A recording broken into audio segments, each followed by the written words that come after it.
హైదరాబాద్ లో మళ్లీ స్టెరాయిడ్స్ కలకలం.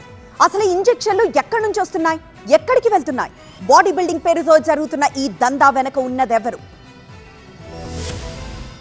చెమట చిందించకుండానే కండలు పెంచాలి, జిమ్ లో కష్టపడకుండానే బాడీ బిల్డర్ అయిపోవాలి. యువతలోని ఈ బలహీనతనే పెట్టుబడిగా మార్చుకుంది ఓ ముఠా. ఇన్స్టాంట్ ఫిట్నెస్ పేరుతో శరీరంలోకి విషయాన్ని ఎక్కిస్తున్న స్టెరాయిడ్ మాఫియా నెట్వర్క్ ను Hyderabad west zone task force పోలీసులు ఛేదించారు. జిమ్ సెంటర్లే అడ్డాగా, వర్కౌట్లు చేసే కుర్రాళ్లే టార్గెట్ గా ఈ దందా సాగుతున్నట్టు తెలుస్తోంది. బాడీ ఫిట్ అవుతుందని మాయమాటలు చెప్పి ఇంజెక్షన్లు అంటగడుతున్నారు. దీనిపై పక్కా సమాచారం అందుకున్న పోలీసులు నిఘా పెట్టి హైదరాబాద్ అత్తాపూర్లో అక్రమంగా స్టెరాయిడ్స్ విక్రయిస్తున్న వ్యక్తిని పట్టుకున్నారు. నిందితుడి నుంచి 1.6 లక్షల విలువైన స్టెరాయిడ్ ఇంజెక్షన్లు, భారీగా సిరంజీలు స్వాధీనం చేసుకున్నారు. లైసెన్స్, వైద్యుల ప్రిస్క్రిప్షన్ లేకుండా స్టెరాయిడ్ ఇంజెక్షన్లు విక్రయిస్తున్నాడు నిందితుడు. సూరత్ లోని ఇండియా మార్ట్ ద్వారా స్టెరాయిడ్ ఇంజెక్షన్లు కొనుగోలు చేసి హైదరాబాద్ లో వినియోగదారులకు అధిక ధరలకు విక్రయిస్తున్నట్టుగా పోలీసుల విచారణలో తేలింది. దానికి స్టెరాయిడ్స్ అనేవి రెండు వైపులా పదునున్న కత్తి లాంటివి. వైద్య శాస్త్రంలో ఇవి ప్రాణరక్షక ఔషధాలే అయినప్పటికీ సరైన లెక్కాపత్రం లేకుండా వాడితే పెను ప్రమాదానికి దారితీస్తాయి. కష్టపడకుండానే ఫలితం రావాలనుకునే యువత ఈ ప్రమాదకరమైన మార్గాన్ని ఎంచుకొని ప్రాణాల మీదకు తెచ్చుకుంటున్నారు.